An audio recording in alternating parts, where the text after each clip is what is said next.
say good night. Let's stand and begin our service by turning to number 875, 875. I will sing the wondrous story of the Christ who died for me, how he left his home in glory for the cross on Calvary, number 875.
Father, Lord, we come before you tonight to give you a high note of thanks.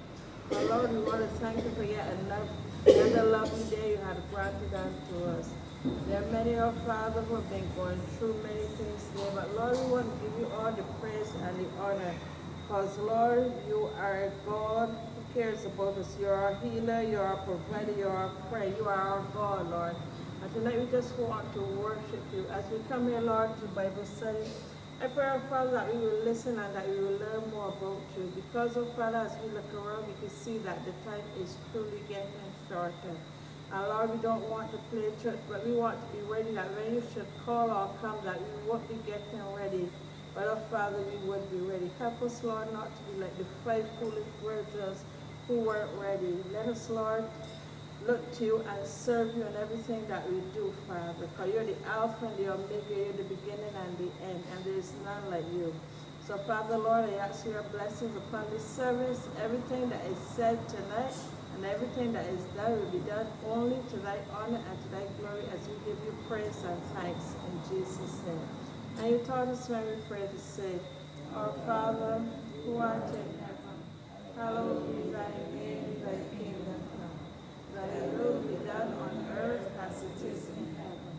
Give us this day our daily bread, and forgive us our trespasses, as we forgive those that trespass against us. And lead us not into temptation, but deliver us from evil. For thine is the kingdom, the power, and the glory, forever and ever. Amen. Thank you, Sister Patty. Let's remain standing as we read together Romans chapter 6. Romans chapter 6, we read the whole chapter.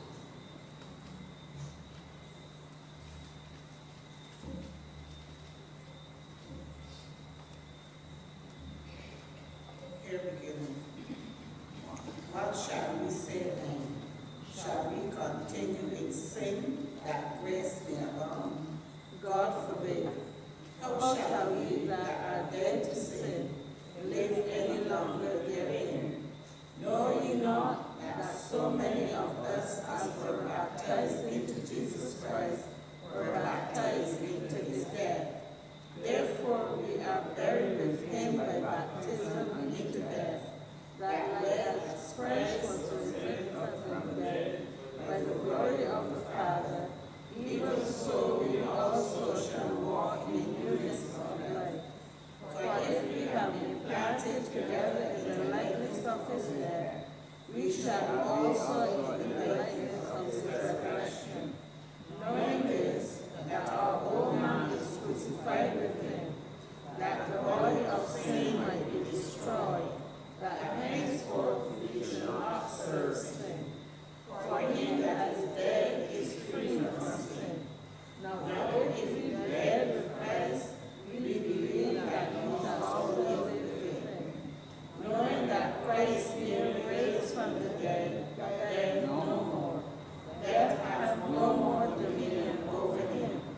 For in that he died unto sin once, but in that he liveth unto God. Likewise, reckon ye also yourselves to be dead indeed unto sin, but alive unto God through Jesus Christ our Lord. Let not sin therefore reign in your mortal body, that ye shall obey it in the lusts thereof. Neither ye be your members as instruments of unrighteousness unto sin, but ye yourselves unto God, as those that are alive from the dead, and your members as instruments of righteousness unto God. For sin shall not have dominion over you, for ye are not under the law, but under grace. What then? Shall we sin because we are not under the law, but under grace? God forbid. Know ye not that to whom ye yield yourselves servants to obey, his servants ye are to whom ye obey, whether of sin unto death, or obedience unto righteousness? But God hath that ye were his servants of sin. But ye have obeyed from the heart that form of doctrine, which was delivered to. Being then made free from sin, ye became the servants of righteousness. I seek after manner of men because of the infirmity of your flesh. For I have been your members servants to uncleanness, and to iniquity unto iniquity. Even so now ye your members servants to righteousness and unto holiness. For when you were the servants of sin, you were free from righteousness. What fruit have ye then in those things whereof ye are not ashamed? For the end of those things is death. But now being made free from sin, and become servants to God, we have your fruit unto holiness, and the end unto everlasting. For the wages of sin is death, but the gift of God is eternal life through Jesus Christ our Lord. Amen. And if the Bible reading, please be seated. You now have our offering. Our offering number is 872. The sun shine in my soul today. Number 872.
And to the church.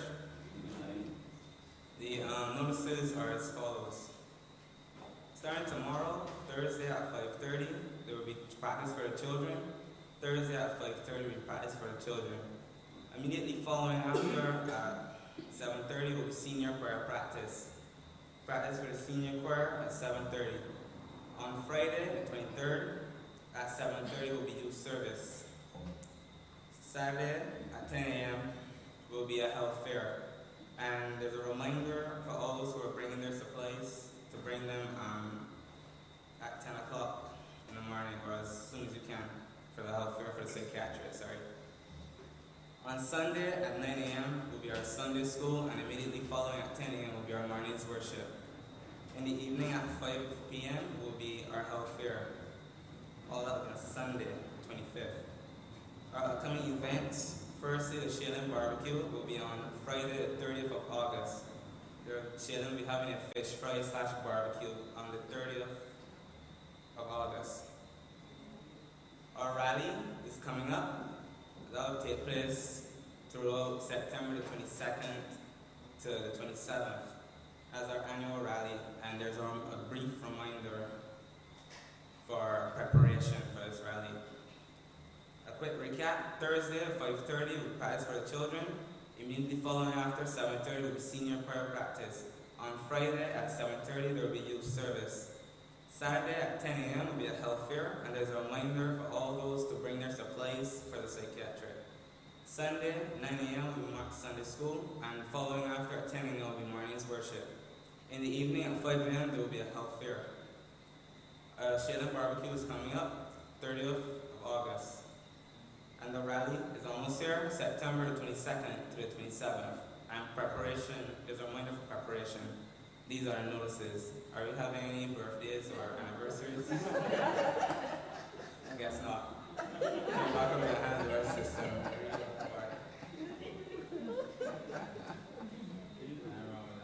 Thank you, Brother Ronaldo, for giving us the notices. And at this time, I'll turn the Bible study over to our pastor.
To find out what we have learned, not so much from the point of view of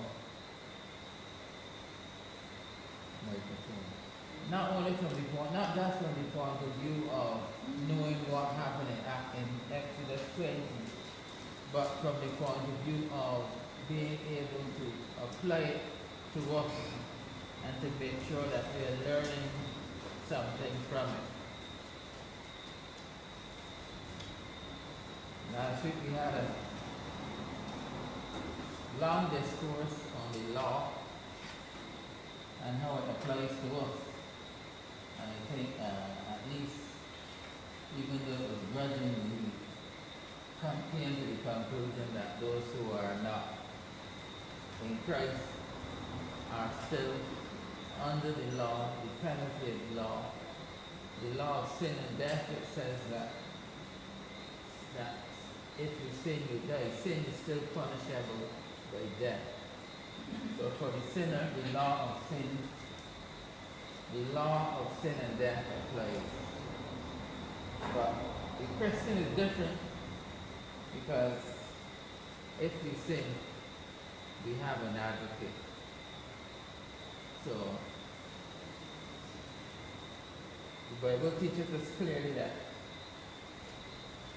Christians can sin, but that we have an advocate with God the Father, because Jesus Christ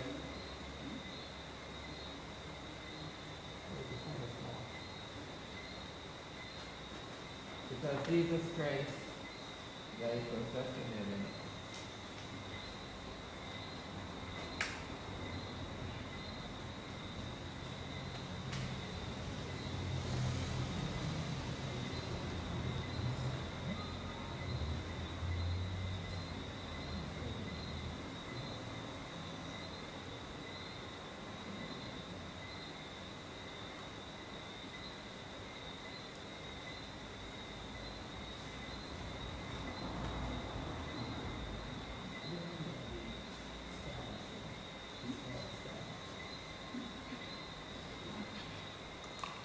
Just hold on for a bit, because those on the other side will not be able to hear me. So,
Alright, we're back in business.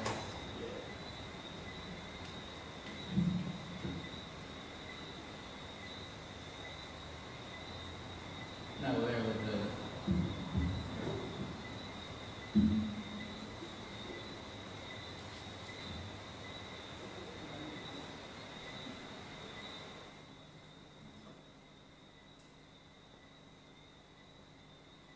Romans chapter 6 verse 1 asks the question, what shall we say then? Shall we continue in sin that grace may abound? God forbid, how shall we that dead to sin live any longer therein?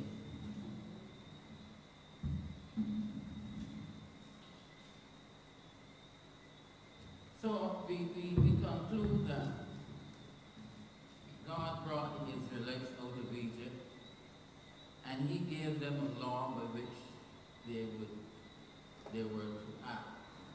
And part of the reason for that law is that they were to be different. As I said last week, they came out from Egypt. They had picked up some of the practices of the Egyptians, and they were going into Canaan. And no doubt would have also tried to pick up some of the habits from around. Not that the law was successful in any way, because you remember that even though they had the commandment, yet at some time they still looked and they saw other nations having a king, and they decided that they wanted a king too. So we understand that by the works of the law shall no flesh be saved. Not Abraham, not Moses, not Isaac, not David, none. But yet, we as Christians have a duty in that we are supposed to be God's lighthouses. And however we act is going to either uplift the name of Christ or bring the church into its rebuke. I think that we have more or less spent too much time zeroing in on salvation itself. Because why I say that is that salvation is the work of God. Ephesians chapter 2 verses 8 and 9 clearly say, "For by grace are you saved through faith, and that not of yourself, it is the gift of God, not of works, lest any man should boast." And even though we take that verse at face value, yet we still try to link our salvation. We still try to link our salvation with what we do. Whereas salvation is the finished work of Christ. But after we have come to Christ, I've said 1,000 times that when we come to Christ and we are baptized, that baptism is just a gateway and not a goal. It is a beginning of a Christian life, a beginning of a life where we are expected to shine and to bring glory to God.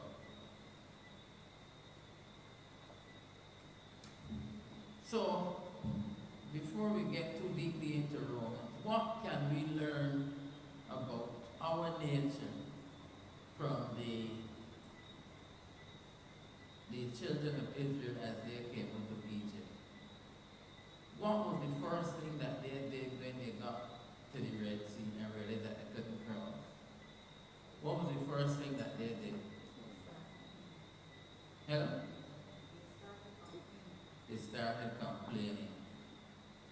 No. Are we any different from the Israelites? But I mean, when I say we, I mean in terms of human nature. Are we any different from the Israelites?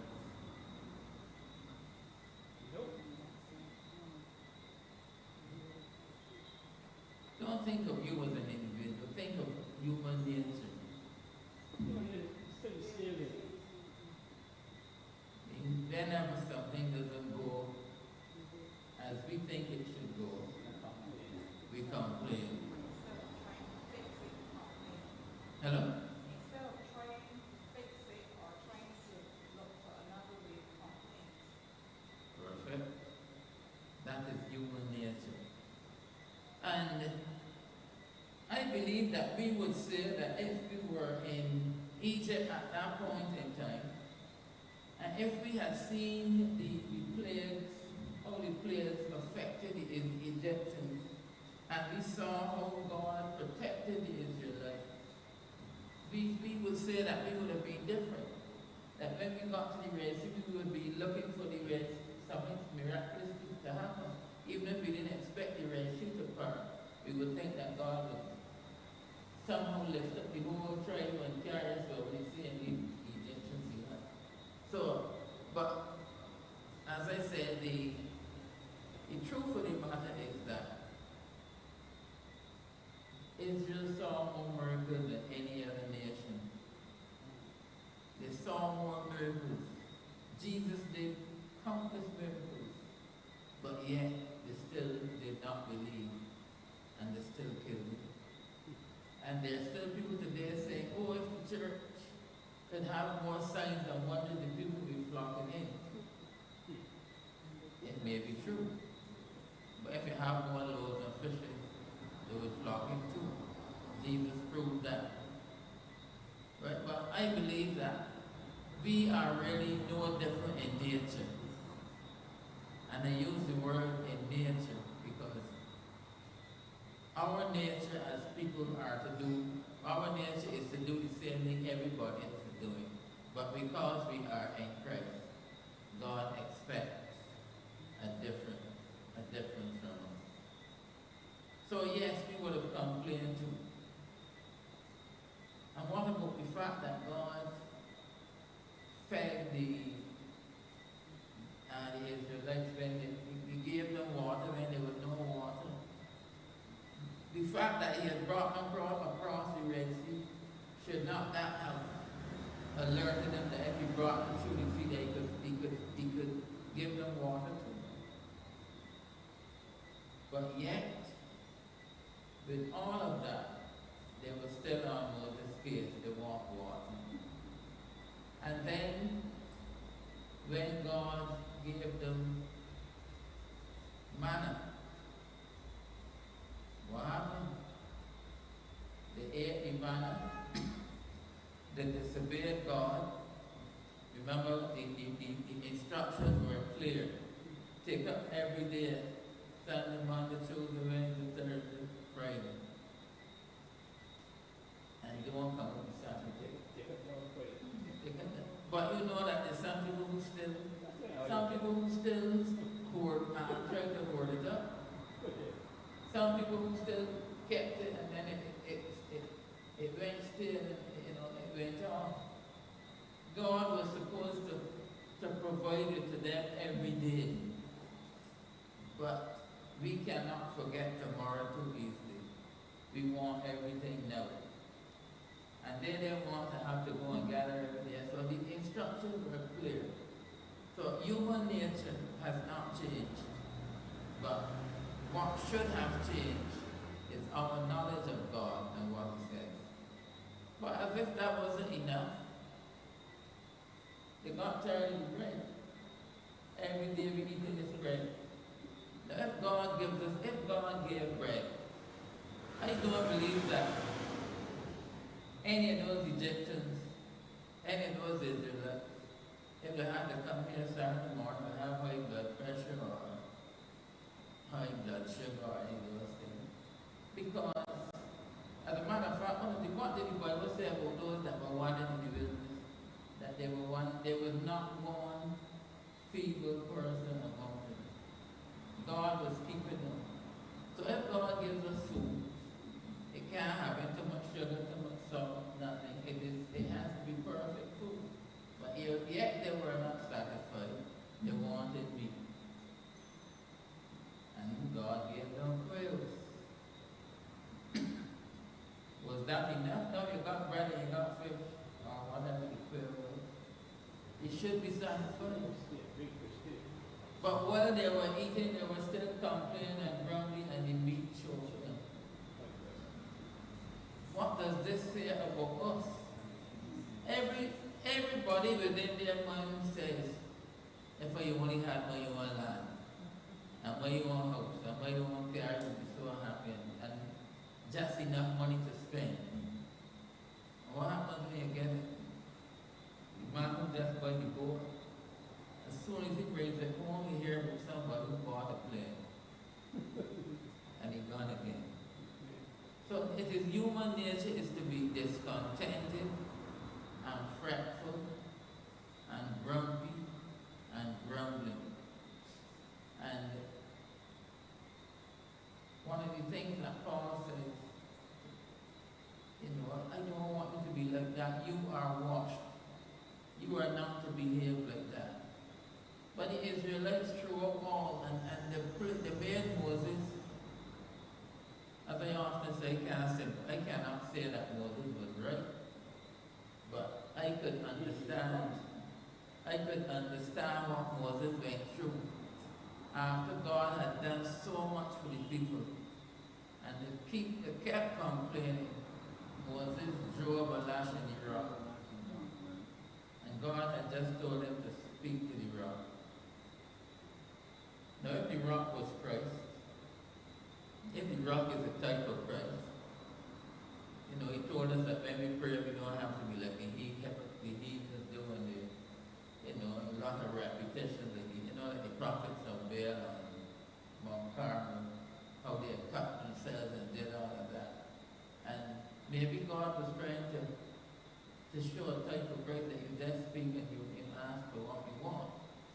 But Moses didn't even declare what he wanted. Moses struck the rock. And then the words that he used, you know, the words that he used were offensive to God. Must we draw water for you rebels? So he took the glory away from God, placed it on himself, and because of that, he did not enter into the promised land. I say that not only have we as a congregation not changed in our nature, in our tendency, but as a leader, there are many times you feel as though you would not just strike the rock, but hit it with a sledgehammer. But the bottom line is that when God says do it a particular way, we are supposed to follow. And then in Exodus chapter 20, Moses goes up on the mountain and God establishes a covenant. It's an agreement. You do this, and all will be well with you. But they didn't do it. Moses has gone up to the mountain. When he comes down, he sees something that is ridiculous. People are naked, drinking, drunk, all over the place. You know, it is the fact that Moses had, you know, the people had told Moses, look, we don't want to hear from God anymore.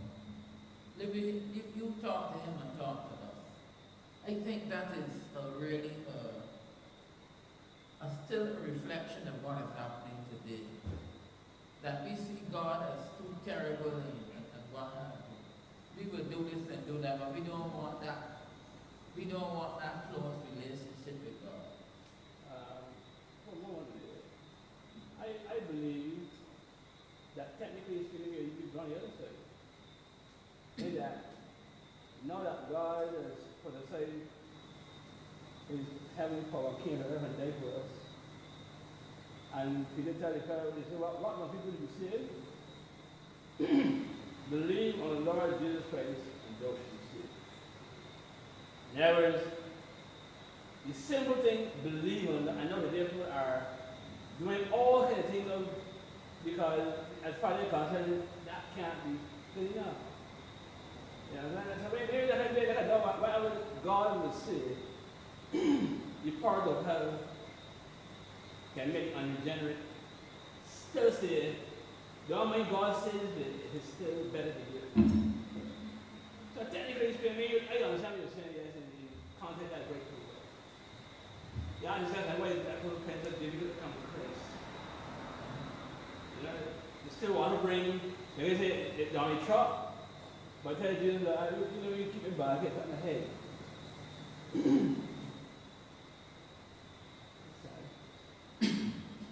But I still think that what we tend to do something is to marry a lot of different ideas into one, and this is nothing new. Because what the Jews would have done in their time, even after the death of Jesus, was to have still insisted on circumcision as a way of, you know, and they were burdening the newcomers with circumcision. And the response was, Why are you putting something on the Gentiles which neither we nor our fathers were able to keep? The plain truth of the matter is that salvation is of Christ alone. There's no prophet, apostle, nobody who can come from anywhere and give you salvation. Salvation is of Christ alone. So that is a settled fact and a done deed, and it is something that we should just keep in our mind. That's a done deed. But is the Israelites showed that they really didn't want anything to do with it, really didn't want God. They wanted to have their own way. But people see God as a hindrance. People see God as somebody who is a spoil sport. Somebody who stops you from having fun. That is our problem. That because we believe that we use God as a convenience. Alright, when I in church, God, you can come and, say a few little things, but when I go outside and I go in with my friends and I doing this and I doing that, I really don't want you too close to me. Like the guy I saw on the internet, some of us would know him, when he made a comment that his father was asking him, about his spiritual life and if he still prayers and things, because he didn't hear him pray. He said at the time he was 18, he says, well man, when I get 18, I don't think you want me to pray for you to hear. You won't want to hear my prayers at that time. So in other words, he was telling his father that he thinks that he has to ask forgiveness for his father don't want to know.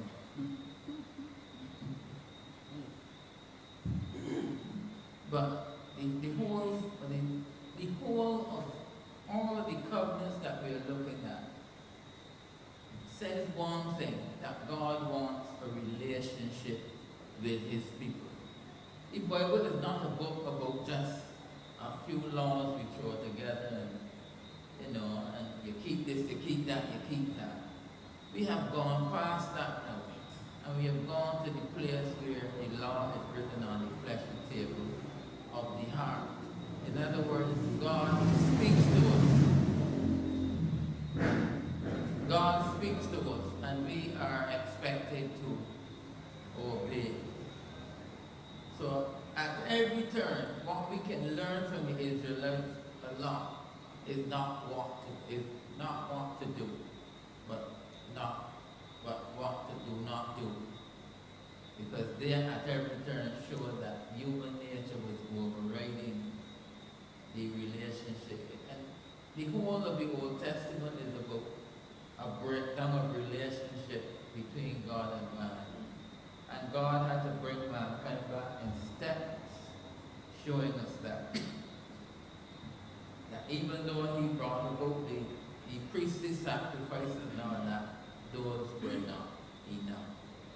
But what can we learn from the sacrifices that we can apply to our Christian life? What can we learn from them in terms of our relationship with God?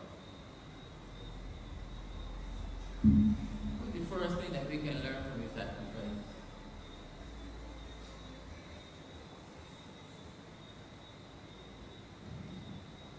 For one, it will be Alright, obedience. If he says it, do it. What else can we learn? What else can we learn from these sacrifices? Some of these we might have mentioned a couple of weeks ago. Hello? What else can we learn? As a matter of fact, what is a sacrifice anyhow? what it is.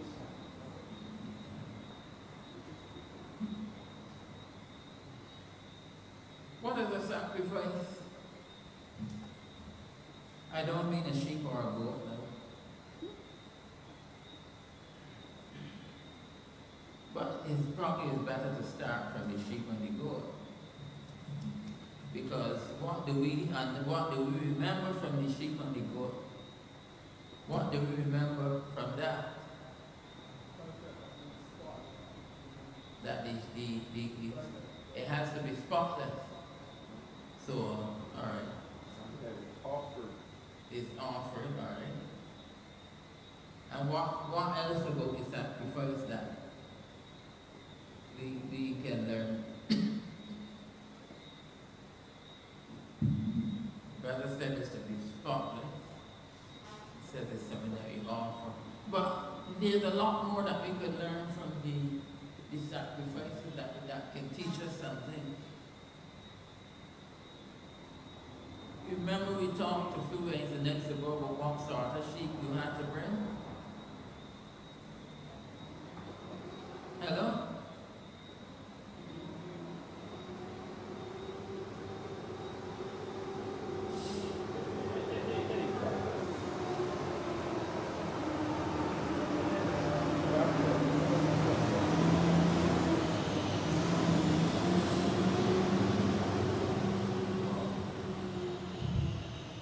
Brother Trevor is not well tonight, but I'm going to let him know we can go and get those songs within the road and push on.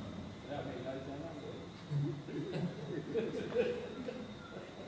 And I should have said good night to our constant and perennial online friend, Brother Glenville Thompson. Right, let's get on to the sacrifices now. What are we learning? What do we learn from the sacrifice? Giving up something you love. All right, good. That's a good one. But go a little further here, there's another comment from the left. The best. So, you know, you might got 8 sheep or 10 sheep home, and you love all 10. But when it's time to bring the sheep to the church, you say, well, this sheep will give me $300, that will give me $3, that one there, so I ain't looking so good. I can carry it to the church. The rent, yeah, it will be paid to talk about the rent, because the rent is the pay that is the rent is the smallest of the pay. On the other side, the rent and the pay. So God, when we are talking about sacrifices, we recognize first that it must be of the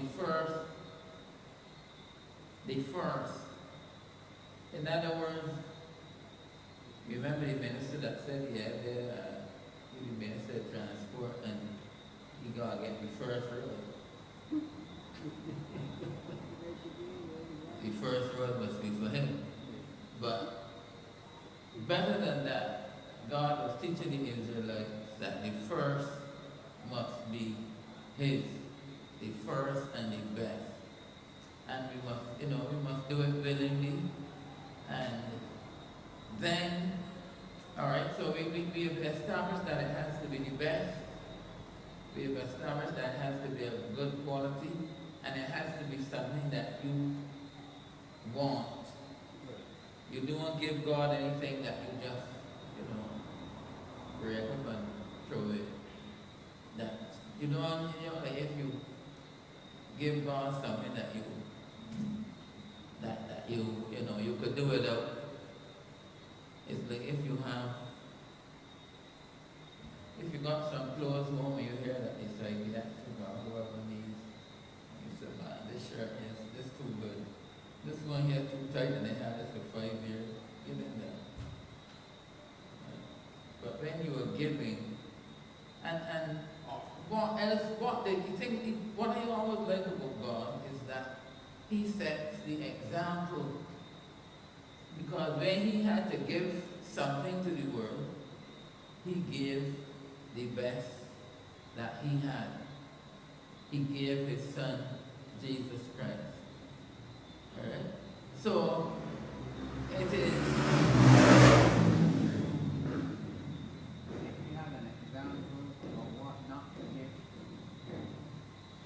Just a moment.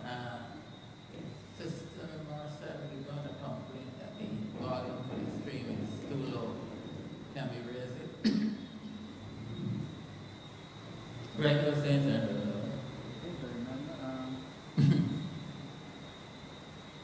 I was saying that, what are you saying? Now we had an example of what not to do in Cain. Cain, oh. That was the first example of what not to do.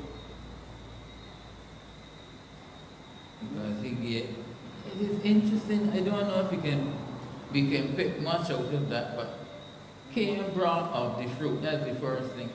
Whereas Abel met the specification, and Cain brought of the fruit. And not only that, but I guess God had given them instructions as to what he wanted. And the fact of the matter that the fact is that God mentioned sin even before there was a written law. Because God said, you know, if you had done, you should have done it. The problem was, because you didn't do it, sin left at the door. So, it tells us that it is not what we want to do. And I suppose Cain could have argued like most of us, but I don't see the sense of this. I gotta get sheep from Abel. I must get a sheep from Abel to carry back and off him, and they got all these fruit here. The Lord got to take this. But the Lord does not take what he does not want. That is why, you see, sometimes there are times we force people to do things that don't make sense to me. If you have a church full of people, they are Christians, they are sinners, I want everybody to raise their hand. Nothing wrong, everything right about raising up your hands to the Lord. But then God says that I accept that it must be clean hands and a pure heart. So why should I force a person who has not yet accepted Christ to raise his hands to glorify whom? You are raising your hands to, when you raise your hands, what the song we sing, we bring sacrifice of praise. Alright, so we are praising God. But God still, the words that God said to Samuel are still relevant. Man looks at the outward appearance, but God looks at the heart. So I could be doing a lot of things and looking pretty, but the heart is not right with God. And those songs that we used to sing, I don't know when last I've heard that song, is thy heart right with God. Hello?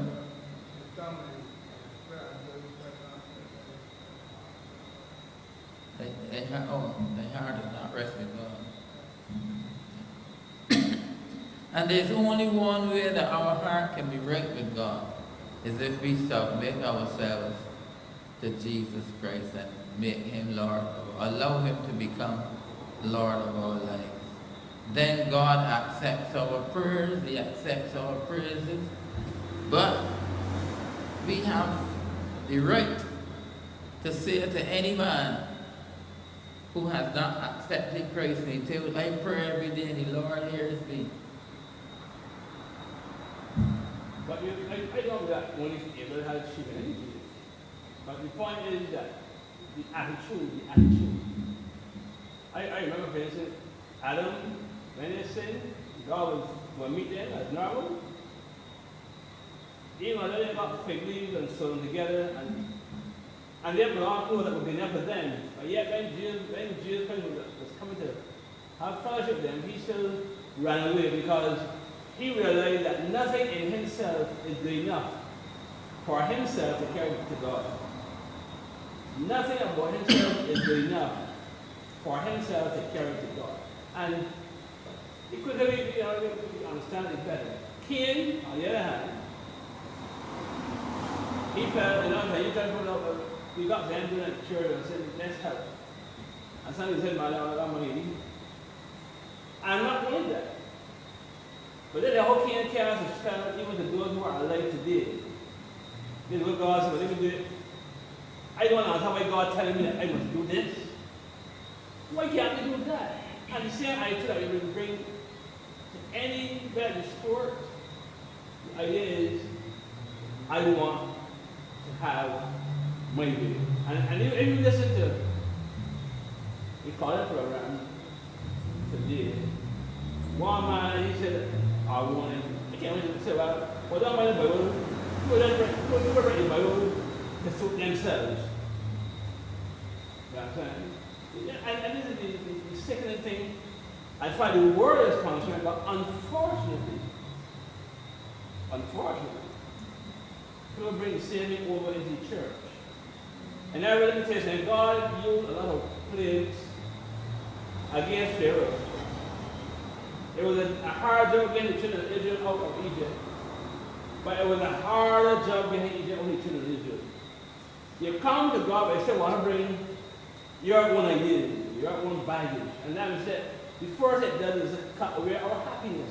What was one of the most popular songs that we would have heard for a long time? The most popular pop song.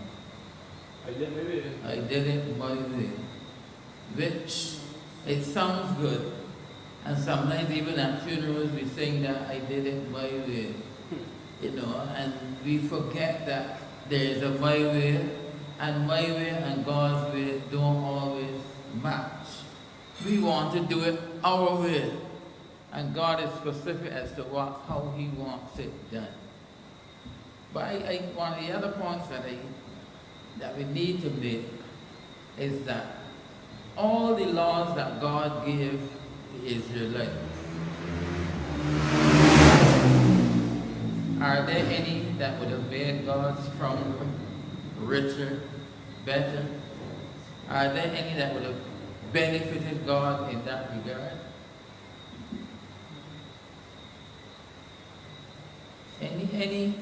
Any laws that you could think about that would have benefited God?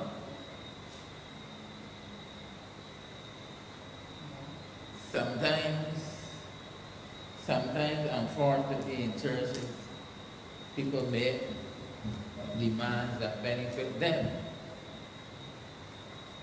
You know, the normal thing is, give me $100 and the Lord will bless you with 1,000. You know, those are demands that you get in church. But when God gives us laws, which of these laws benefits God Himself? I mean, apart from the fact that He is happy when His children are happy. I can't, you know, when God tells us thou shalt not kill, thou shalt not steal, but the boy can't steal physically from God. You can take for yourself what should have been given, but you can't kill God. You can't take away God's voice. You can't covet God's voice. You can't, you know. So all of these things that God tells us to do, these things are for our own benefit. And when we do them, you know, when Jesus said, I think it was in St. John 17, when he was talking about the washing of the feet, I think it is, when he said, if you do these things, happy are ye. So when we carry out God's will, we are happy. It brings us a contentment that the world does not have. But the Israelites never seemed to learn that each time they broke the covenant, each time they did their own thing, that it ran them in trouble. So these are things that we ought to be able to learn and to understand. It is not just about being able to recite what Moses did or what the children of Israel said or what the commandments said. It is about us learning to apply these things to ourselves and ask yourself the question, the kind of person I am, if I was at the Red Sea, would I have been with the people that brought me into? If I was with the children in the wilderness and I was getting the manna, would I be complaining that I had enough of this like bread? We have to ask ourselves the question, and we can go right through to the New Testament and ask ourselves the question, if Jesus was on the cross dripping with blood and gory, what would we have been doing? Would we have been one of the people saying, crucify him, he saved others, let him save himself, come down? Would we have been one of those? And of course, the obvious answer that we would give is, of course not. We could not be one of those. But we have to ask ourselves the question, without Christ, are we any different? If Christ had to come and walk in Barbados today, would he be recognized for who he was? They might kill him again. Because when he sees the things going on, and he has to open his mouth and speak, they will kill him again. You see, one of the things that we tend to do when things happen, we say, oh, leave that to God. Leave that to God. Leave that body to God. And when Moses was at the Red Sea, and Moses didn't know what to do, and he about to say, leave it to God, God said, well, you got something in your hand, I give you. You have a rod in your hand, stretch it out. In other words, the bottom line, I can move the sea anytime I want to move the sea, but I want you to partner with me now. I want you to stretch out the rod. And sometimes we have to understand that in a relationship, it's not a question of saying, leave this to God and leave that to God. God could evangelize the entire world in a day if he wants to. But yet he still sends us out and tell us that we must go and tell people the good news. And we ask ourselves the question, if God is so powerful and so good, why he doesn't do it? Why he doesn't go to all the people on the block and thing? And why does he send us? It is because our walk with God must be a partnership. We must not do like the Israelites and tell Moses or anybody, I really don't want anything to do with him. I'm a good fellow. There are people who believe that they are so good that God has to take them in. People say, oh man, I don't do nobody anything. I live a good life. I help people, I do this, I do that. And the only thing they don't do is read the Bible, which says that God does not accept our goodness. He only accepts our submission. But one of the things we can learn from the sacrifices is that when we bring our sacrifice, there's only one high priest. Remember we spoke last week about the priest and how if anything went wrong with him, they had to drag him out because nobody could dare enter the Holy of Holies. Because again, God was showing us that there's only one mediator between God and man, and that is Jesus Christ. So, even though the practices of the Old Testament, most of the Old Testament have long served the purpose, yet we still learn about the character of God, what he wants from us, how he wants to deal with us. And the fact of the matter is that God really wanted to talk to the Israelites. He wanted to talk to them. He wanted to let them know that you have a friend that you can depend on. But they forgot. All they wanted, like some people want. We want to have a day of prayer, get the island back as it is, and then we're going out through the street half naked again, because all the shooting done. I don't subscribe to that. You either want a relationship with God or you don't. So we look at these things and we learn from them what God wants of us. And I have often argued that a person who comes to Christ, genuinely comes to Christ, understanding that they're in need of a Savior and there is only one Savior, and Christ accepts that person, that person can be no more comfortable in sin than you could feel comfortable lying down in a pig pen full of dung. Because you don't belong there. You do not belong there. The prodigal son wasted all his substance. But there came a time when the Bible says he came to himself and he realized that he was not where God wanted him to be. He was not in the place where he was not in the place where he should have been. And he began, he came to himself and he said, let me go back to my father. My father had more than enough to spare.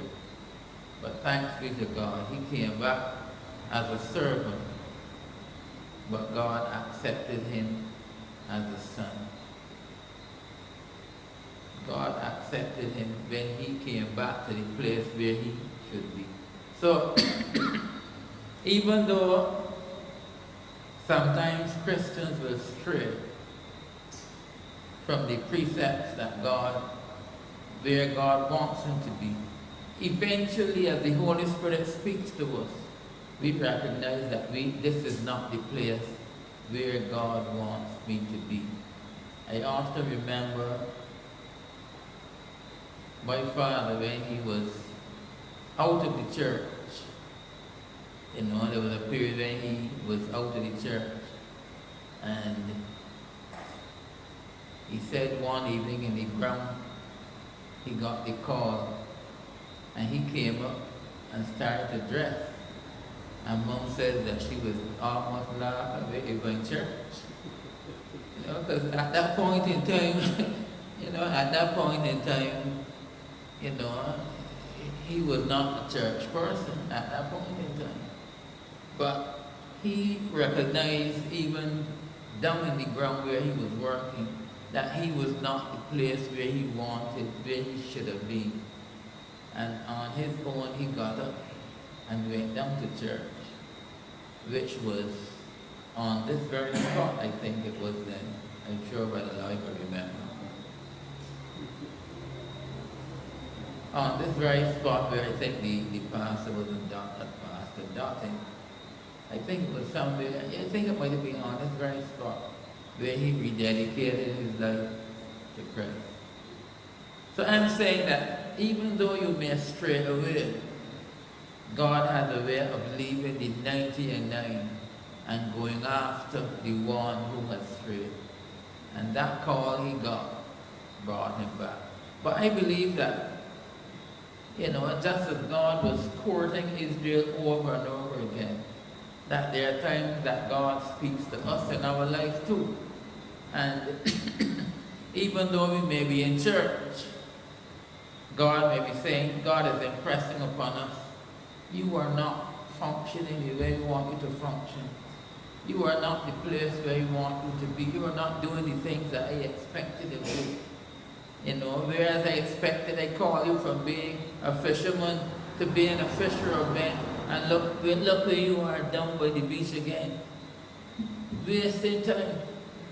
Peter wasted time. If it was the modern day, would have wasted a lot of gas and everything, driving out on the sea, and not a fish he had to show. But the loving way of Jesus, he went and he brought them back. When he said, he used those words, lovest thou me more than these.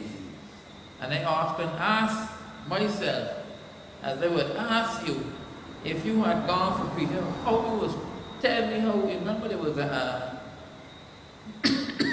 remember there was a program on television once where you had a minute to act out a scenario? I can't remember.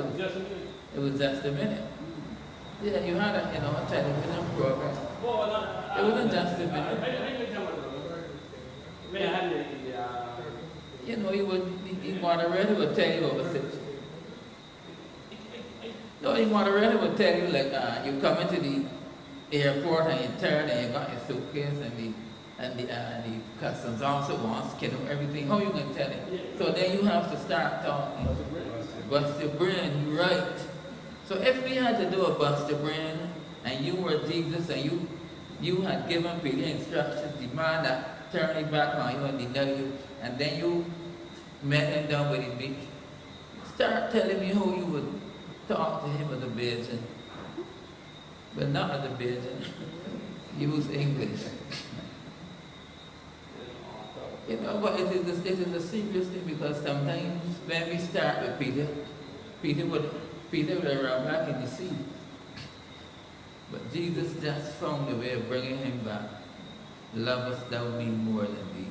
But remember, even before he went to Peter, he sent a message. Even before he went to Peter himself, he sent a message, tell my disciples and Peter. Because Peter, as far as Peter was concerned, he cannot be a disciple of Christ. They're not going to understand. Peter, he was so guilt-ridden. He was so down. As far as he's concerned, he didn't really want to do it at all. But Jesus Christ tell my disciples and Peter, and I say that we sometimes don't understand the beauty of salvation in that when the children of Israel went into Egypt, what were their main trade? Sheep. And yet, when God told us that when Moses with his lamb, he didn't tell them what waste and say get some squid. Yeah, that's our friend. He didn't tell them so. He never did what you're doing. Will you bring a sacrifice to me? And what they for when God the best of what you had to God, God made what you left better than what you left. Because, Peter figured, what is it left for me to do? 3.5 years I walking boat with this fella, expecting to get something, and I didn't get anything yet. And he did. And he did. That's exactly. But the two disciples on the road to Emmaus was like that. And we would pray down then, forgetting that they were acting legitimately. The one that they had put their confidence in, and the words that they used, we had hoped it would have been he. And then Jesus called them fools. And it says something about the character of Jesus, that just as he did everything to try to bring Israel back, even though they kept straying. And his disciples, those two disciples would have, they're not even named. They're just two people that followed it. And Jesus made sure that he was there to bring them back.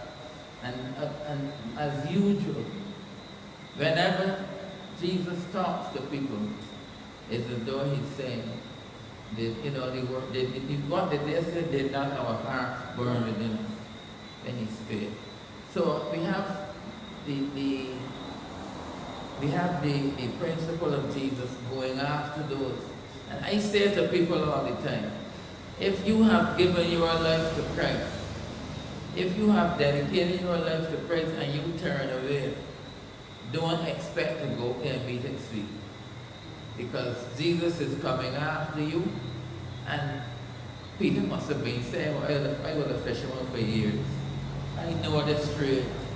I should be able to bring back a boat on the fish and feed my family now Jesus gone, because you can't make it. If I get 5, you can't even get the 5. Not even one fish. And there's something significant about that. That when we turn away from the job that we should be doing, then we never prosper from it. It is only when we are doing the job that Jesus has given us that we prosper. And Peter was able, Christ was able to turn Peter from a man who ran from a little girl to a man who stood up and spoke for him on the day of Pentecost. And a man who, when he came out of prison, was rejoicing that he was made to suffer for our Lord and Savior Jesus Christ. So it's a lot that we can learn from the Old Testament in terms of human nature, in terms of what God desires, and in terms of what attitude we should have to him when we give him service. And I say to people all the time, whatever you do for God, do it with a willing heart. Do it with a clean heart. You come to clean the church and the eyes, they open the door, the first thing you do is choose. What do you mean? Somebody asks you to do a task and the first thing you do is start grumbling with all the people in there before me who wouldn't touch a broom, who wouldn't touch a shovel, who wouldn't touch a hammer. And then you're going to say you're working for God. And then you're surprised that the hammer hit your thumb. When we do something for God, it should be done willingly, with a willing heart. And we should be proud to do it.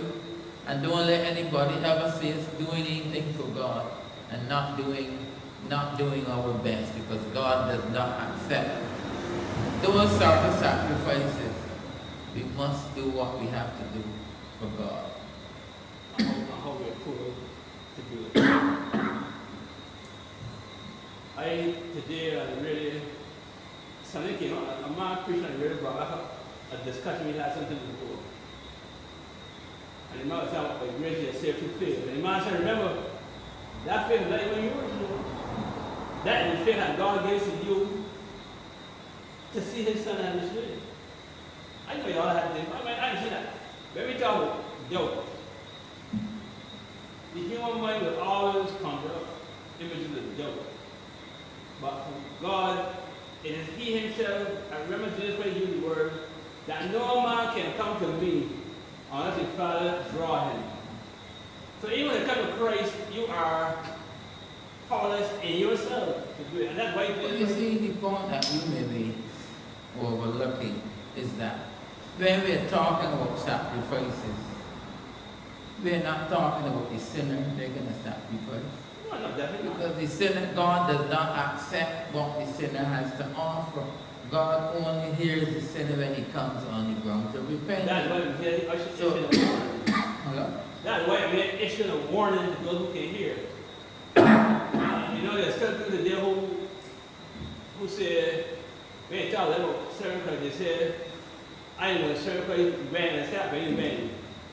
One man said when they get married, and the wife get carried. Sorry, the program we talk about, the wife get carried. He said when they get a house, and the house is living in the get himself. And he was paying all this thing he could do, but he wanted to get all this thing accomplished. That's how the church was with him. And he wanted to accomplish these things before he started serving Jesus Christ again. He wanted to accomplish these things. And he accomplished that. In other words, you cannot. Because when you want to do this thing first, then you are putting your own works before what God does. And God is saying, first of all, you ain't got all the time. That's why we quote Isaiah 55:6 or 5. When it says, call upon him, what is near. Because people that they can determine when they are going to serve God. The devil doing that happen. It is Jesus Christ who draws you. And you keep rejecting, if you reject him long enough, the time will come when you find it difficult, almost impossible to say, God, I need you. So that way Jesus said, call upon him. What is his near. And there's also another word. When we try to mix things together, they call it concoction, you know. People try to mix things together. When God said A, let it be A. If he said B, let it be that. Don't tell God, well, you said B, but I'll put A, let it be. Because in the same book of Romans, a law is given to the sons of law. In 11 and verse 6 of Romans. This is what the Timothy was talking about. Timothy, when he said that he done this thing, like only he get that back, and God said, no, you don't forget, I have reserved to myself. How much? You see, but 7,000 men. So you always see what God will do, but when God did, he said he did it. And in later time, it was only he. But God said, no, I got 7,000 men there that reserved me. And in verse 5, even so then at this present time also there is a remnant according to the election of grace. That verse is not what you want to get. What you want to get is the next word. It said, and if by grace, this is Romans 11:6. And if by grace, then is it no more of works. Otherwise, grace is no more grace. But if it be of works, then it is no more grace. Otherwise, work is no more work. This is a called thing they cannot get away from. And all the people that learn to follow Christ and to love him and do what he does. A lot more with them, but you keep looking at yourself, but then still telling yourself, I want to buy oil, I want to buy some water, I want to buy Jerusalem. You still these things that, and we're not about it, we're called dead works. They don't bring anybody to Christ. The woman that we were, she just said, we go home and get rid of what God, get rid of it. She went straight and said, look, come see a man and told me all that I have done. She said, come and see me. Come see a man. And she turned to put attention to Jesus Christ. And then that we have to do. Don't make something. God says, a sacrifice of blood. You are made, I'm going to bring you a color token. I'm here, can't get a bit of blood. Can't get strong blood. God says, sacrifice of blood, do it. I think God is Mary. Mary will say that whatever he said to you, do it. That's all. I just want to mention that, I think it was yesterday on the radio, when people become blaming the church for domestic violence, saying the church is the main cause of domestic violence. Some of you would have heard. I sent the clip up. Said that the church, the biggest perpetrator is the church, domestic violence. And sometimes I wonder, when we hear these things, how we would answer. If somebody said to us that the church is the biggest, the church, as a matter of fact, he's blaming the church. He said the church is, the problem is the church when it comes to domestic violence. How would you answer him if he had told you that? There are two ways you could answer. You could say, man, you bound for hell, go down. Or you could answer him with facts and words of wisdom. How would you answer him? Anybody who tells the church is the problem. I would ask him, have you ever heard the word of Jesus Christ? If your enemy hungry, but nobody defines it. But I should say, what he used as an example, he said that the church teaches that women are second-class citizens and that the man is the head of the house and women should be self-serving. That's the problem when it comes to domestic violence. But what would we, I'm interested in knowing what would we say to him. How would we refute such a statement?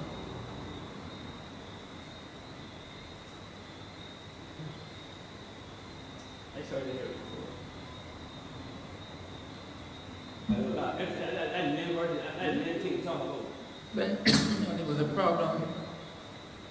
a problem, somebody mentioned the comprehensive sexual education, where young children are being taught at 5 and 6 years old, all about sex and not just natural sex, but bringing all them under one umbrella and teaching the children that all is natural. So somebody would have been querying what is the, what can be good, teaching somebody who probably just come with a pampers about sexuality at that age, homosexuality, lesbianism, and you have to teach them that all is good. So he agrees that there's nothing wrong with that. And then he went on to, there's something about the church that attracts everybody. The atheists on the church every day. No matter what they do, they can't leave. They've got to mention the church. And it seems as though the church is the problem. And he says right out, the thing about it is though that all of the church leaders we have, nobody has as yet countered anything that he had to say to show why it is a frivolous and a fraudulent claim. But I think that we should be able to, even outside of the Bible, most of us who are past 50 would know that in Barbados, for the most part of its history, almost every church had a school. The Anglican had schools, the Moravians had schools, the Methodists had schools, the Adventists had schools, and a lot of the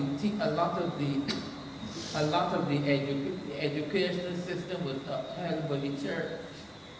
The Lions Club would have come out to the church, the Dorcas League, the YMCA, the YWCA, the Red Cross, all of these things were born in the church. And the church was always at the forefront of giving and helping people.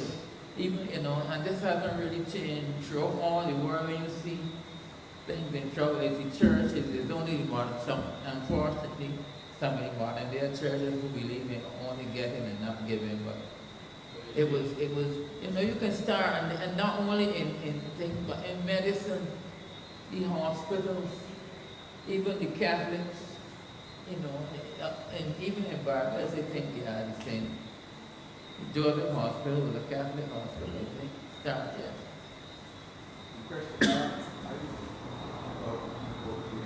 These days that we attack the church all the time. Because they know of Christ, they know Christ, so they decided they can't enter the system. But if they know. Got them vexed, man. Well, that's what I'm saying, they know, and they can't, and it's something that they smell yesterday. If you hear them say about weak families, weak families, he is an honor. He said we family? Yes, I told someone yesterday, and I said, you wear this one? I said, you don't wear this one. Yes, I'm wearing it. Remember, he's an honorable member of the family.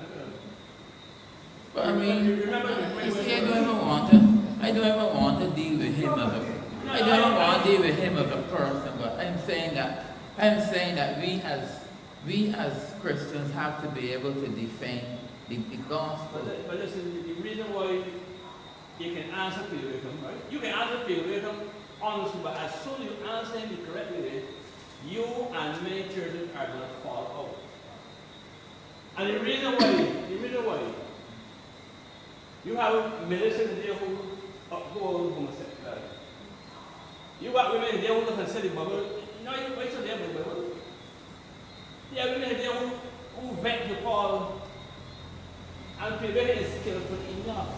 Because he knows the Bible. Yes, I'm going to tell you, the Bible better than John. But as I said in another forum, Peter Wickham does his homework and he does ours too. He does his homework and he does ours. And he knows how to define because is trying to convert people. What you do is telling from let's say what you experience with Christ.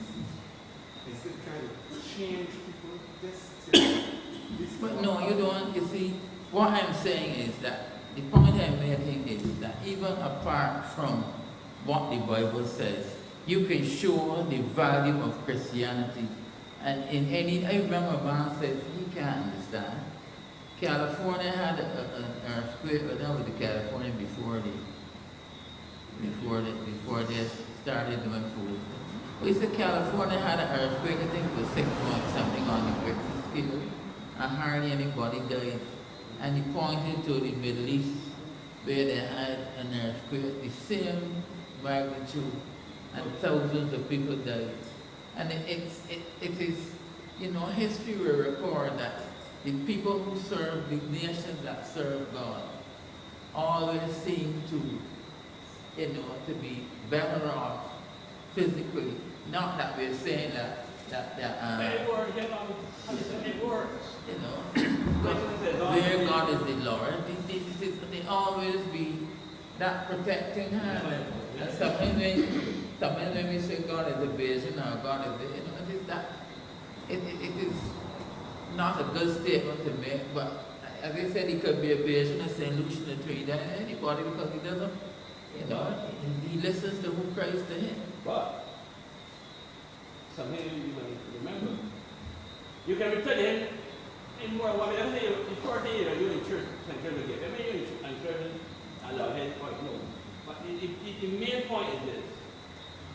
When the churches were involved in education in Barbados, right? We can get 35 murders in 15 years and nothing. And now in half the year, when the percentage out of school, In half the year, Bible only got perfect word. But you see, those were different days. No, And when I say different days, look at it this way. In many churches around the schools, and that's why they had to get rid of churches. Imagine if a female teacher is teaching and she gets pregnant. Home you going? She teaches and she don't mind. And as a matter of fact, even up to the time when I started to work, when women got married, there was something called a marriage maturity. They give you a sum of money and say you want to raise the children. No, that I don't want to get this at 9 o'clock tonight.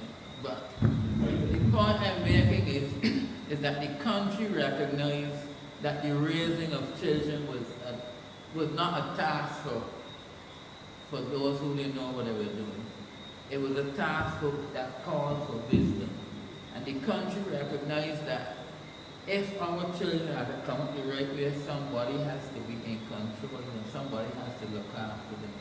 And that is the reason why women were encouraged when they were married to look after the children. Yeah, she was a teacher till she went. The husbands were encouraged by the church to love their wives. So if you love your wife, you are not going to harm her or hurt her. So I don't see where the domestic violence in the church can be linked. You see, what women have to do, and this is the problem in many churches, is that women will avoid certain scriptures. It is not a popular, husbands love your wives is a popular scripture. But wives be in subjection to your husband is not a popular scripture. And, hello? That is the one that is mentioned most, and we won't go on to the other parts. But the women, Subjection is the one that is mentioned most, giving you the impression that, you know, the husband is supposed to be domineering over you, but that's not what the Bible is saying. but what I am saying, what the Bible is saying, the Bible doesn't leave you hanging. It says God is the head of Christ, Christ is the head of man, man is the head of the woman. And he goes on to say that wives should be in subjection and husbands should love the wife. And he did not leave it up to chance as to how you may love your wife. He said, as Christ loved the church and gave himself for it. So it is the command that Christ gave was not one where it is left to interpretation. It is one where Christ gave his very life for the church. So that is the example that we have. So if there's anything in there that could bring domestic violence, I would like to know where it is. But two things have happened. Men have heard, you see, men have heard that they're the head. And we came up in an island where the head had a whip in his hand. And if the master come in, the slave driver and fell the lash in somebody, whether he deserve it or not, just to show that he's the boss. And when the master comes around on his horse, everybody straighten up. So men say, oh, that's what the head means. You see, those are people who did not read the Bible. They did not read the Bible, so they took that and that's what head means. And somebody is right. Somebody is right when they say that in churches we do not really teach as much as we should men to be husbands nor women to be wives. I don't know what to say because along with what, I didn't hear him because they don't listen to him. But today I heard a woman saying that, you know, women don't need men. Oh yeah, I heard that. Women don't need men. Women can, you know. So the teaching is not being passed down. The older women were commanded to teach the younger women how to love the husband and to be chaste and to be keepers at home and stuff like that. But no one is teaching the boys how to be a husband eventually, and no one is teaching the girls how to be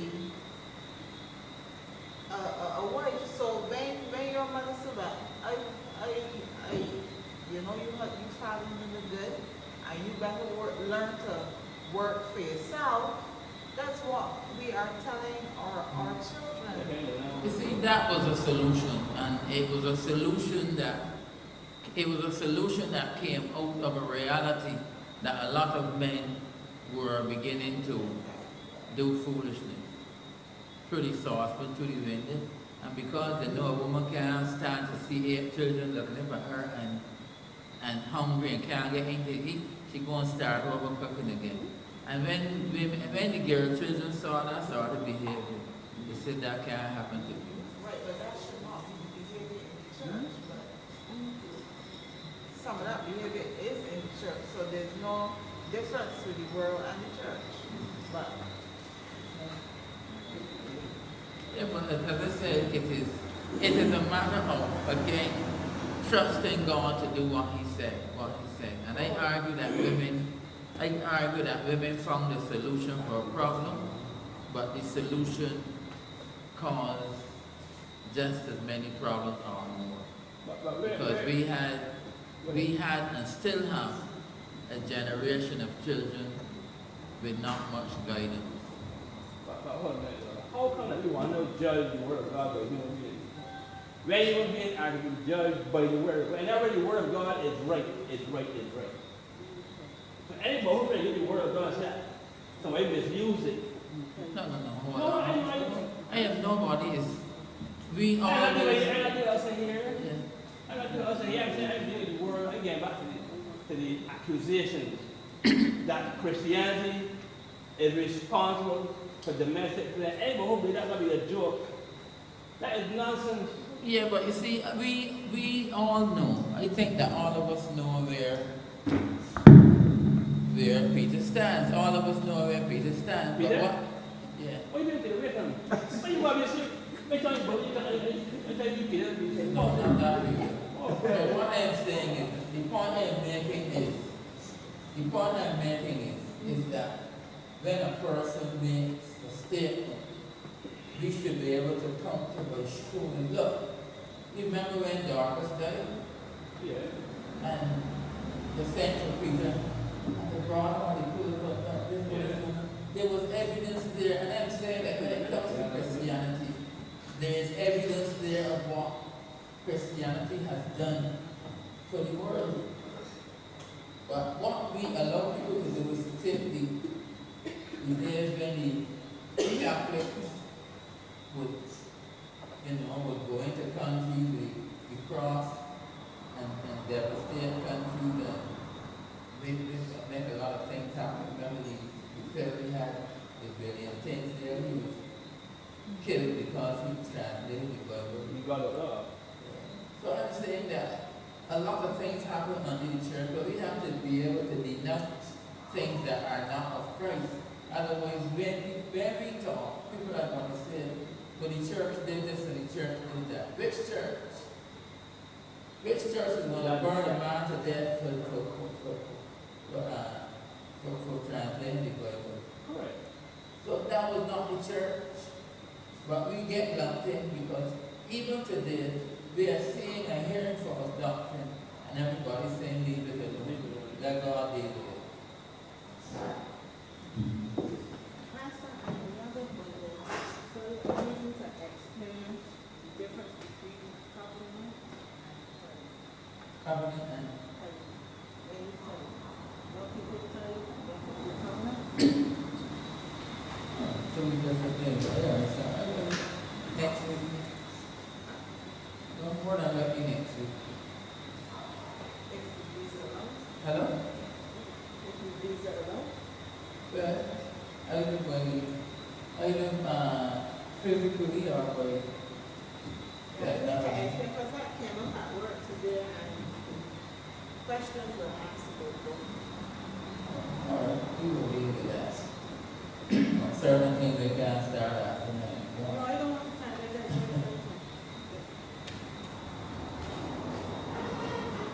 Rapid growth in the world. I went from